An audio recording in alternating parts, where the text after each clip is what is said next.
Hey, this is Stuart Johansson at CES 2016, and we're at the Razer booth checking out what they have to offer this year. So let's get into it. All right, Stuart here, and we're with Jermaine from Razer, and he's going to tell us about the Core this year. Hey, what you're looking at right now is the Blade Stealth and the Blade Core. The Blade Stealth is the ultimate Ultrabook for gamers, and here's why that is. The screen is 10-point touch capacitive, UHD, QHD, so you have a screen that displays in 4K. Under the hood is an Intel i7 core processor. The keyboard is a switch-based, scissor switch-based mechanical keyboard, fully chromed out. You can, one touch with the function key, change the colors on the keyboard. Now, the Stealth is powerful enough in itself, but through the Thunderbolt 3 connection, it can connect to the Razer Blade Core. Now, the Core is a GPU encasement. You can fit any double-wide PCIe Express laptop card into the Core's case. And through Thunderbolt 3, you have the best of both worlds. A fully functioning Ultrabook with the power of a mid to high range desktop computer, all in one package. Nice, man. It adds a lot of versatility, you know. Indeed. So yeah, really sweet to see. Best of both worlds. You can have, if you have like a very small real estate in your apartment, or you are always on the move, you have an Ultrabook that lasts 8 hours with one charge. And you can play, without the Core, mid-level games, Source Engine games, you can play League of Legends, you can play your Hearthstone on an Ultrabook. And then when you want to go back home, play some Witcher, play some Fallout 4, plug it in through the Thunderbolt 3, and you're good to go. Nice, man. Adds a lot of versatility. Well, thank you. I love it, man. Go. All right, Stuart here with Stefan at the Razer booth at CES 2016, and he's going to tell us about the Stargazer camera. Hey guys, okay, so the Stargazer camera, it's a pretty cool camera. We're really making it for the next generation of webcams. We here at Razer thought, hey, the evolution of a webcam has been static for a while. They haven't been really able to do much. People have been saying, oh, this webcam works great for Skype and stuff like that. Like, well, great. So has every other webcam that's out there, right? Like all of our laptops basically have webcams already on them. So what's different about this webcam is that it is now replacing a lot of the things that a lot of YouTubers and Twitch streamers need, right? So before, if we take a look at this thing, we would need a green screen behind this gentleman right here playing, and it would actually take a lot of space, right? It would require money, and it would require a whole big setup just to keep the thing hanging. And then you would also need professional grade lights facing this way and that way, just so that the camera could clearly pick up that crisp outline of yourself. So here at the Stargazer, right, it has 3 cameras, and those 3 cameras are tracking you and actively working to cut and cancel your background behind you.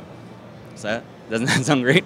Right? Yeah, man. I mean, it totally, like, watching it, it totally eliminates the need to do the green screen. It does it all for you, and I think it's so great for someone to just plug that in and have that capability right away. Yeah, and we're here at Razer, we're seeing that a lot of people really want that kind of functionality.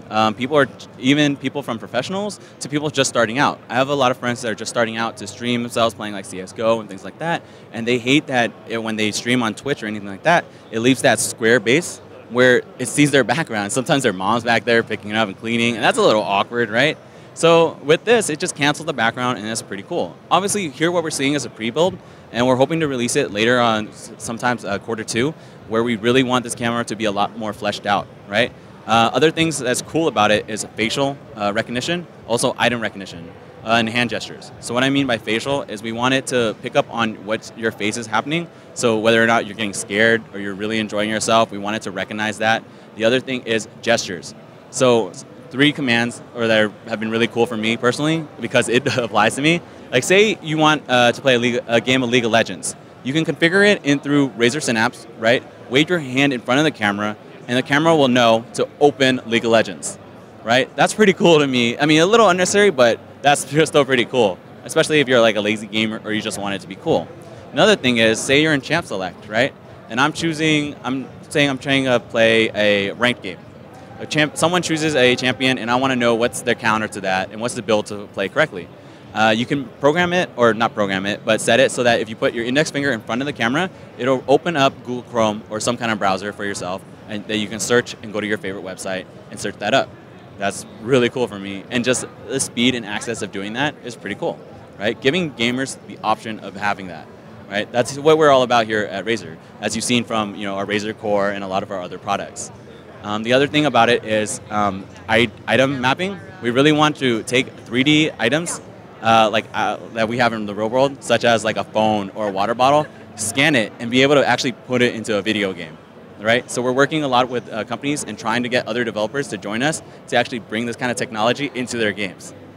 Man, that's crazy. It's like bridging the gap with VR of getting into the games, and being able to scan everyday objects in your life into a VR game, I think would be pretty cool. So maybe this can go there.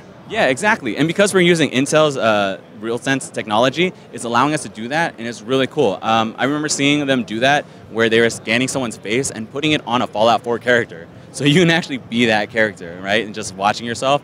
Personally, for me, I'd love to see it. You know, like, and like any other game, like maybe Mass Effect. You know, like I'm Commander Shepard myself. That would be pretty cool, right? So the future's coming. So hopefully.